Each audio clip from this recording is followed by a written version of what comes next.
Hello,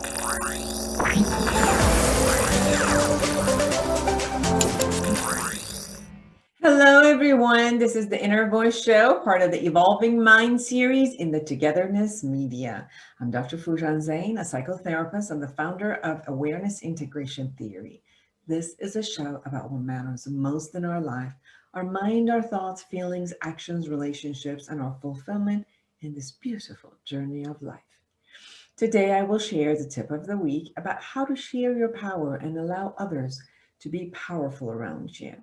I will also share the latest research from University of Reading about engaged listening techniques such as eye contact, nodding, and using keywords to praise openness helps teenagers when they admit bad behavior and share hurt feelings to their parents. I will answer the question of why are our relationships so transactional, and thank you so much for sending your questions. And then I'll bring you Terry Lanowski. She's an accomplished thought leader whose body of work is in evolutionary communication is impactful and deeply relevant given today's chaos and loneliness epidemic. She has created the Soulful Listening approach made up of 5 simple, easily repeatable elements to create deeper connection. Please subscribe to my YouTube channel and podcast. Connect with me through all the social media, Instagram, Twitter, LinkedIn, or Facebook. And I love to hear from you. I love your questions and comments. But first, here's the tip of the week.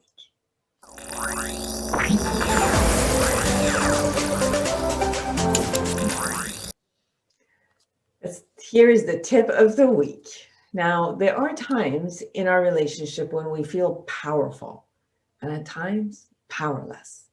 At the beginning stages of our relationship, we may feel powerful in the way we have someone attracted to us and are willing to do anything for us to be near us. And yet powerless when we're vulnerable and feel attached and hope that they don't leave us. As the relationship moves to the next phase, we might feel powerful in negotiating and getting our way, yet feel powerless when our partner does not budge and we need to give in. We might feel powerful when we care for our mate, yet feel powerless when we need to depend on them to take care of us. It appears that in any healthy relationship, there is an element of power that is experienced. And that experience is like being on a seesaw. Sometimes you're up and other times you're down. The fun of playing on a seesaw is for each participant to be willing to go up and down and allow the partner to lead at times. The moment that one partner insists on holding to the seesaw by sitting on the ground and not allowing the balance to go up and down again, or for the balance to get created right in the middle, the game is over with resentment, since the other partner is stuck in the air and is at the mercy of their partner to make all the choices.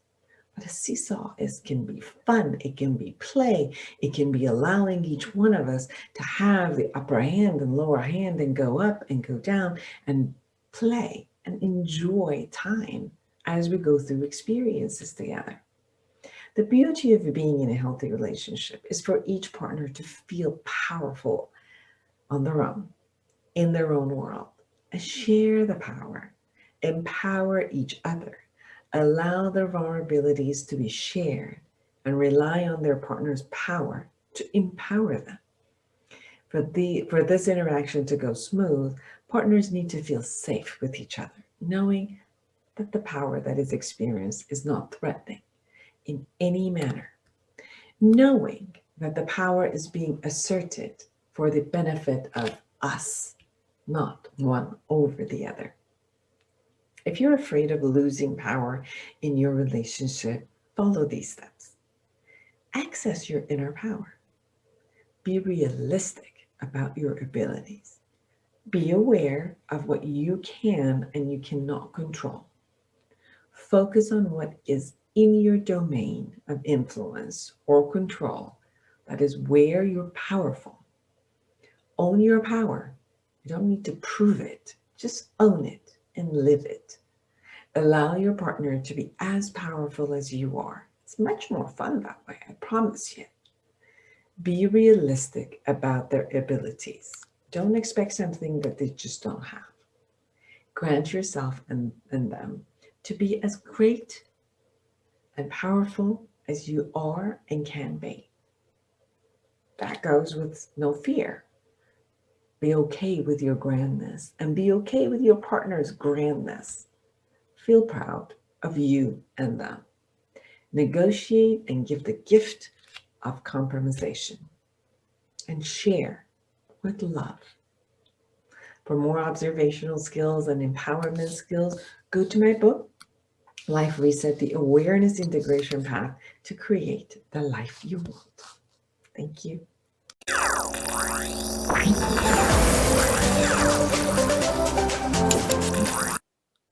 Here's the latest research. Engaged listening techniques such as eye contact, nodding, and using keywords to praise openness helps teenagers when they admit bad behavior and share hurt feelings with their parents.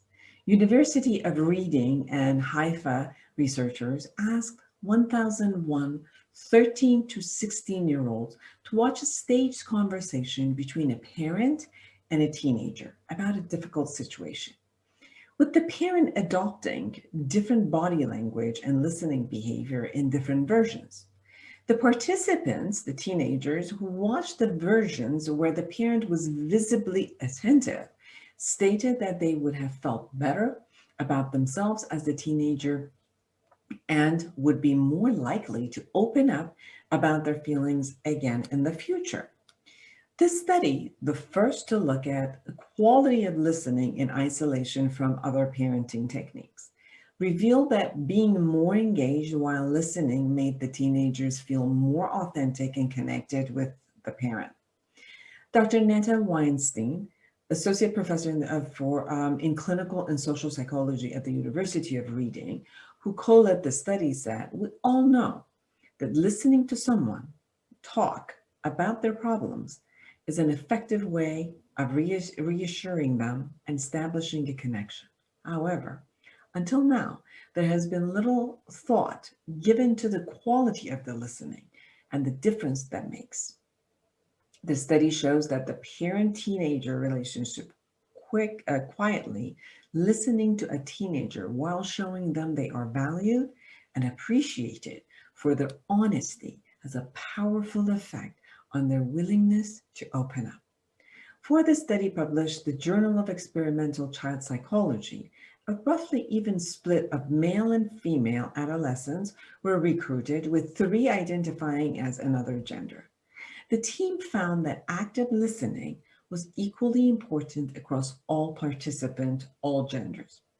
The first video conversation scenario portrayed a teenage boy admitting to his mother that he had tried vaping and felt ashamed. And in the second, he tells his mother he was rejected by his peers after refusing to vape and felt hurt. Each video scenario had a version where the parent listened attentively and another where they appeared more distracted and used less eye contact. Dr. Weinstein says, with such a large group of participants, it is reassuring to see that active listening was universally beneficial across these years of adolescence. The study has some important implications for teenage well-being as well. The participants said that the good listening model observed in the videos would lead to better well-being, although they don't know how often the expectations meet reality, but it's clear that active listening is more likely to lead in a good outcome for teenagers than the passive style that they tested over and over again. I think I'm glad that this study did that for teenage parenting, because obviously it's one of the toughest relationships that the teen goes through and the parent goes through the adolescent times. But obviously active listening works with any human being where you're trying to connect. And we'll talk more about it later on. Thank you.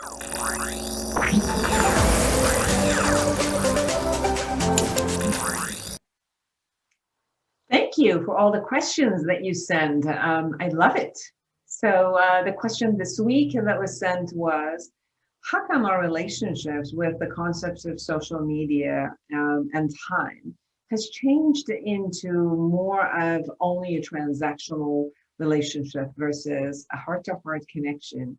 What happens? How come now everybody that I talk to, they're like, well, I don't have time. I got to figure out, why would I want to talk to somebody like that? Is that person useful? How are they useful for me, and how should I kind of use that relationship for something? And it was upsetting for the person who was writing to me, and I wanted to know, what has the world come to? Well, I can see that, looking at it from a negative place is we don't feel we're connected, or we don't feel that we are being valued for who we are, and maybe we're only being valued for what we do and what we can offer people, and maybe people feel used or even abused, and not necessarily be given the respect and the value that they deserve. So on the negative aspect of it, I can see where this would be an experience that the person would have. On the other side, I also want to share that almost all relationships are transactional relationships. There is a give and take.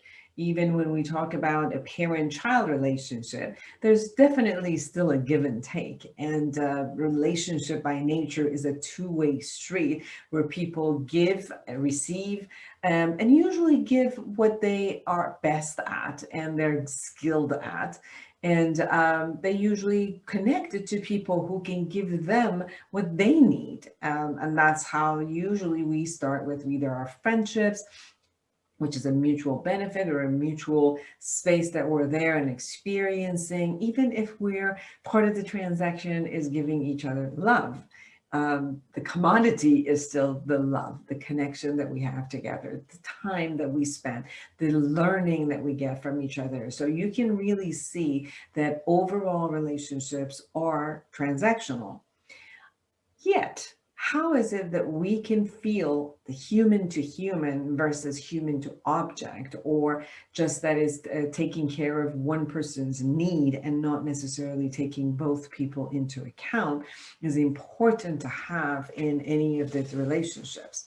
The part that maybe before we used to have a very small group that they were our family members, they're our neighbors, or somebody we worked with, and those are pretty much the only people we were around. And now with the accessibility to social media, with technology, we have access to so many other people who might be part of our connectivity, and the group who are there that we need to relate to. So has the world come to a place, as this wonderful woman was saying, and she doesn't like it? No, the world has really gotten connected in much more in many, many ways. But is it that internally we may not feel connected? And then I will ask, how is it that I have become disconnected with people around me? Have I isolated myself? Have I closed my heart? Am I afraid? Am I scared? Do I not want to, put myself out there and connect with people? Is it that the concept of feeling used or abused is something that I've experienced my life? Maybe I have been used and abused before and I'm not complete with that. Maybe I don't know how to set boundaries appropriately, or don't know how to assess how to, spend my time, the limited time that I might have, into different types of relationships. And then what is it that I can agree upon in relationships where I can see that both of us are being fulfilled in this relationship? So it's important to see what type of relationships I have, and what do I want to create in each one of these relationships? What do I want to create with a relationship with myself? The time that I have alone. What do I want to create when I am in relatedness with my romantic partner, my mate, my husband or wife? What is it that I want to create with my family members, my children, my siblings, my parents, my cousins? and then my friends, and then people who I know at work or people who I socialize with. Who are the other people who I network with, which is basically just for the matter of, work and connecting with each other in the area of career. So if I can see all of these areas and have a defined space of how I can be and create something within that space, then it's much easier to communicate, clarify my relationship and the nature of the relationship with whomever is in my life. And when I'm clear, then I can articulate what my needs are and what this relationship can be and negotiate and co-create that relationship with the other person. So the expectations can be much more clear and agreed upon. And therefore, it could be a space where people can grow together. And if there's unfulfilled expectations, maybe they can talk to each other and clarify and kind of like complete and reconnect, so that this kind of feeling left out, only used and abused when needed, and not felt like I'm being seen or heard, it's going to be minimized in any of those relationships. So I hope that um, you create first a love towards yourself, and then get clear with your intentionality of what it is you want in a relationship, communicate and create it, and be selective, be very selective with the amount of time and energy that you have in how you're going to share your love, your essence, and who you are, and the gift that you have. Thank you so much for sending me all of your questions. Send it to me in all of the social media so I can be here for you. Thank you for listening.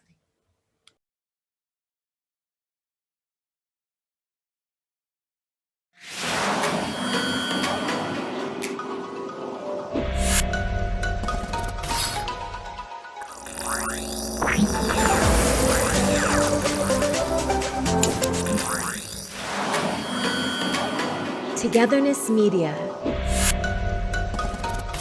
Togethernessmedia.com.